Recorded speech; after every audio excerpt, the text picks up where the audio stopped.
मध्य प्रदेश कर्मचारियों, पेंशनरों, शिक्षकों की 5 बड़ी खबरें। विधानसभा चुनाव के पूर्व 2019 से महंगाई भत्ता का एरियर, धारा 49 विलोपित करने, पुरानी पेंशन, उच्च पद प्रभार अस्वीकृति की स्थिति में क्रमोन्नति का नुकसान, 4% डीआर आदि को लेकर बड़ी खबर। उच्च पद प्रभार प्रक्रिया में आ रही समस्याओं और अनावश्यक देरी के संबंध में समग्र शिक्षक संघ के प्रतिनिधि मंडल ने गुरुवार को स्कूल शिक्षा और जनजातीय विभाग के अधिकारियों से मुलाकात की। प्रधानाध्यापक को प्राचार्य पद का प्रभार दे विभाग। प्रधानाध्यापक माध्यमिक विद्यालय को हाईस्कूल प्राचार्य बनाए जाने के संबंध में समग्र प्रदेश अध्यक्ष सुरेश चंद्र दुबे के नेतृत्व में प्रधान पाठकों ने प्रतिनिधिमंडल ने विभाग की प्रमुख सचिव श्रीमती रश्मि अरुण समी और कर्मचारी कल्याण अध्यक्ष रमेश चंद्र शर्मा से मुलाकात की। इसके पहले प्रदेश भर से आए प्रधान पाठकों ने भोपाल के चिनार पार्क में बैठक कर समग्र शिक्षक संघ के प्रदेश अध्यक्ष सुरेश चंद्र दुबे के समक्ष अपनी पीड़ा व्यक्त की है। इस पर श्री दुबे ने प्रधान पाठकों के प्रतिनिधिमंडल को साथ लेकर स्कूल शिक्षा विभाग प्रमुख सचिव श्रीमती रश्मि समी और कर्मचारी कल्याण अध्यक्ष श्री रमेश चंद्र शर्मा से मुलाकात की। कर्मचारी कल्याण अध्यक्ष ने लिखा विभाग को पत्र। कर्मचारी कल्याण अध्यक्ष रमेश चंद्र शर्मा ने प्रधान पाठकों को प्राचार्य बनाए जाने के मुद्दे पर सहमति व्यक्त करते हुए इस नीतिगत विसंगति को दूर करने के लिए विभाग को पत्र लिखा है। प्रतिनिधिमंडल ने प्रमुख सचिव के समक्ष दिए ये तर्क। समग्र शिक्षक संघ ने अपने पत्र में विभाग के पत्र क्रमांक भोपाल दिनांक 3/7/2019 की कंडिका 3 का हवाला देते तर्क दिया कि प्रधानाध्यापक माध्यमिक विद्यालय और व्याख्याता जब वेतनमान एवं श्रेणी में द्वितीय श्रेणी का समकक्ष राजपत्रित पद है तो दोनों पद उच्च श्रेणी शिक्षक पदोन्नति से भरे जाते हैं। प्रधानाध्यापक को शिक्षक के समकक्ष व्याख्याता का उच्च पद का प्रभार देना कहाँ तक उचित है। समग्र शिक्षक संघ ने विभाग के समक्ष प्रधान पाठकों को हाई स्कूल प्राचार्य बनाए जाने के पक्ष में अनेक तर्क प्रस्तुत करते हुए पूर्व में प्रचलित व्यवस्था का भी हवाला दिया है, जिसमें 60-40 के अनुपात में व्याख्याता के साथ प्रधान अध्यापक माध्यमिक विद्यालय को प्राचार्य बनाया जाता रहा है। संगठन ने उच्च पद प्रभार प्रक्रिया में हो रही अनावश्यक देरी के लिए जवाबदेह लोगों पर कार्रवाई की बात एक बार फिर दोहराई है। संगठन ने पूर्व में जारी विषयवार चयन सूची में छूटे सभी पात्र शिक्षकों की चयन सूची शीघ्र जारी कर काउंसलिंग में शामिल करने की बात उठाई। संगठन ने उच्च पद प्रभार प्रक्रिया को सरल, पारदर्शी और कम समय में पूरा करने के लिए अपने सुझाव भी दिए। साथ में प्रदेश के अनेक संभागों में सहायक शिक्षकों, प्रधानाध्यापक प्राथमिक विद्यालय की विषयवार वरिष्ठता सूची का प्रकाशन न होने की बात भी उठाई। विभाग की प्रमुख सचिव ने संगठन द्वारा रखे गए बिंदुओं पर शीघ्र कार्रवाई करने की बात कही। वहीं विधानसभा चुनाव के पूर्व सरकार को हर कर्मचारियों की मांग पर समाधान करना चाहिए। उपरोक्त बयान जारी करते हुए मध्य प्रदेश कर्मचारी कांग्रेस महासंघ के प्रदेश अध्यक्ष ठाकुर संतोष सिंह दीक्षित ने मध्य प्रदेश सरकार के मुखिया यशस्वी मुख्यमंत्री आदरणीय शिवराज सिंह चौहान से मांग की है कि आचार संहिता के पहले कर्मचारियों के प्रत्येक संवर्ग की मांग को पूरा करना चाहिए, समाधान करना चाहिए, जिससे कर्मचारी जगत को आत्मसंतुष्टि मिले, उनको अपने अधिकार मिलें। संयुक्त मोर्चा के जिलाध्यक्ष ठाकुर संजय सिंह गहलोत ने कहा कि आचार संहिता के नज़दीकी से कर्मचारियों में घबराहट और बड़े विरोध की आहत होने लगी है, जबकि समस्याओं का अंबार लगा है। मध्य प्रदेश सरकार को हर संवर्ग के मुखिया को बुलाकर पंचायत लगाना चाहिए और उनकी मांगों को पूरा करना चाहिए। मोर्चा के संयोजक डॉक्टर अशफाक खान, अनिल बाविस्कर, जितेंद्र शर्मा आदि ने बताया कि 2004 से बंद पुरानी पेंशन प्रथम नियुक्ति दिनांक से वरिष्ठता के साथ लागू। इसी प्रकार लिपिक संभागीय अध्यक्ष ठाकुर अरविंद सिंह मंडी, कर्मचारी महासंघ प्रदेश अध्यक्ष सदानंद कापसे ने मांग की है कि मध्य प्रदेश के 48,000 स्थायी कर्मियों को नियमित किया जाकर उनके भविष्य की चिंता कीजिए। उनका जीवन अभाव में गुजर रहा है, उनको नियमित किया जाकर उनके साथ न्याय किया जाए।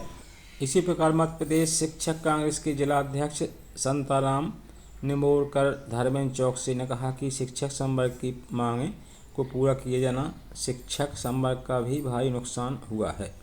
प्रमोशन की राह देखते देखते हजारों शिक्षक कर्मचारी रिटायर हो गए हैं, लेकिन उनको पदोन्नति नहीं मिली। उच्च पद का प्रभार जरूर मिला, लेकिन 1998 से शिक्षक वर्ग की वरिष्ठता खत्म कर सरकार ने एक प्रकार से उनके साथ बहुत ही अन्याय किया है।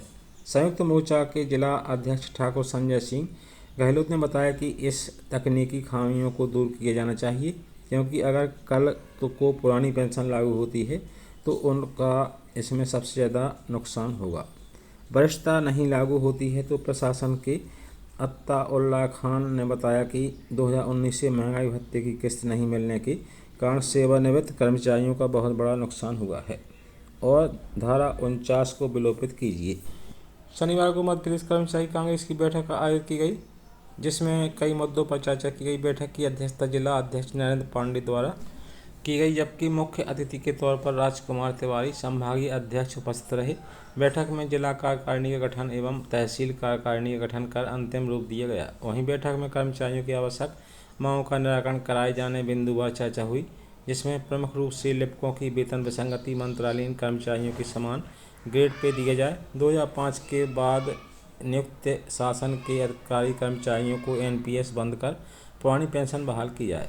वहीं मध्य प्रदेश जागरूक अधिकारी कर्मचारी संगठन के प्रदेश अध्यक्ष रॉबर्ट मार्टिन ने बताया कि उच्च पद प्रभार की प्रक्रिया जारी है, जो कि अब पूर्णतः स्वैच्छिक है, परंतु यदि किसी भी शिक्षकों के द्वारा उच्च पद प्रभार ग्रहण करने में अस्वीकृति जताई जाती है तो ऐसे में किसी भी शिक्षक का आर्थिक नुकसान नहीं होना चाहिए, क्योंकि यदि अस्वीकृति की स्थिति में यदि शासन द्वारा किसी भी प्रकार की आर्थिक दंड दिया जाता है, जैसे कि क्रमोन्नति न देना या रोकना, तो इससे शिक्षकों को आर्थिक नुकसान हो सकता है। इसलिए उच्च पद प्रभार अस्वीकृति की स्थिति में शिक्षकों को किसी भी प्रकार का आर्थिक नुकसान न हो, इसका वरिष्ठ कार्यालयों द्वारा एवं अधिकारियों को विशेष ध्यान रखना होगा।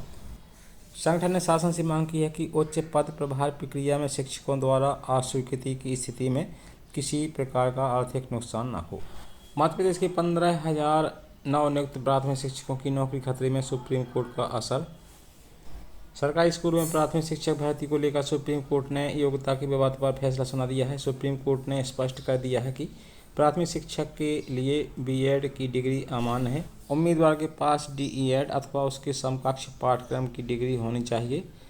इस फैसले के कारण मध्य प्रदेश के 15,000 नवनियुक्त प्राथमिक शिक्षकों की नौकरी खतरे में पड़ गई है। मध्य प्रदेश की प्राथमिक शिक्षक भर्ती प्रक्रिया सुप्रीम कोर्ट के निर्णय के अधीन। मध्य प्रदेश हाईकोर्ट के प्रवक्ता श्री रामेश्वर सिंह ठाकुर ने बताया कि शिक्षा का अधिकार अधिनियम के तहत प्राथमिक शिक्षक के लिए क्वालिफिकेशन में 12वीं के साथ डीएलएड की डिग्री अनिवार्य है, क्योंकि कक्षा 5 तक के बच्चों को कैसे पढ़ाया जाता है इसका प्रशिक्षण डीएड कोर्स में दिया जाता है। बीईएड कोर्स में कक्षा 5 तक के बच्चों को पढ़ाने के लिए किसी प्रकार का प्रशिक्षण नहीं दिया जाता है। राजस्थान के इस प्रकार के विवाद पर सुप्रीम कोर्ट ने फैसला सुनाया है। बिल्कुल वैसा ही विवाद मध्य प्रदेश में लंबित है। Jabalpur high court of Madhya Pradesh की डिवीजन बेंच द्वारा आदेशित किया गया था कि मध्य प्रदेश में होने वाली प्राथमिक शिक्षा भर्ती प्रक्रिया सुप्रीम कोर्ट के निर्णय के अधीन होगी। श्री ठाकुर ने बताया कि मध्य प्रदेश शासन को सुप्रीम कोर्ट में प्रचलित याचिका के निर्णय की प्रतीक्षा करना चाहिए था, परंतु शिक्षक भर्ती के लिए नोडल एजेंसी लोक शिक्षण संचालनालय भोपाल द्वारा सुप्रीम कोर्ट में प्रचलित मामले में गंभीरता से लिए बिना स्कूल शिक्षा विभाग एवं जनजाति कार्य विभाग में लगभग 25,000 प्राथमिक शिक्षकों की भर्ती कर दी गई। इनमें से 15,000 से अधिक प्राथमिक शिक्षक बीईएड डिग्रीधारी हैं। मध्य प्रदेश हाईकोर्ट ने सुप्रीम कोर्ट के फैसले को मानते हुए आदेश जारी करना होगा। ऐसी स्थिति में नवनियुक्त 15,000 प्राथमिक शिक्षकों की नियुक्ति निरस्त हो सकती है। सुप्रीम कोर्ट के डिसीजन पर प्रतिक्रिया व्यक्त करते हुए एडवोकेट दिनेश चौहान ने बताया कि वर्तमान में प्रचलित भर्ती प्रक्रिया को सबसे ज़्यादा नुकसान होगा। सुप्रीम कोर्ट के आदेश 11 अगस्त 2023 के बाद बीईएड वाले क्वालिफिकेशन उम्मीदवारों को नियुक्ति नहीं मिलेगी। मेरिट लिस्ट फिर से बनाई जाएगी।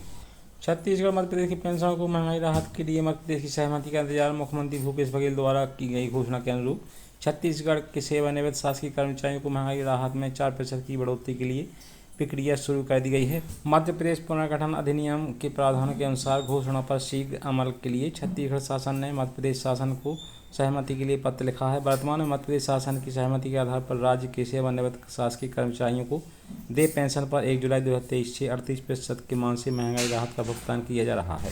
राज्य शासन द्वारा 1 जुलाई 2023 से 42% की दर से महंगाई राहत दिए जाने का निर्णय लिया गया है। इसके लिए वित्त विभाग ने 2/8/2023 को पत्र लिखकर मध्य प्रदेश शासन से मध्य प्रदेश पुनर्गठन विधेयक 2000 की धारा 49 के अंतर्गत सहमति चाहिए है। साथ ही जानकारी पसंद आई वीडियो को लाइक करें, शेयर करें। धन्यवाद। जय हिंद।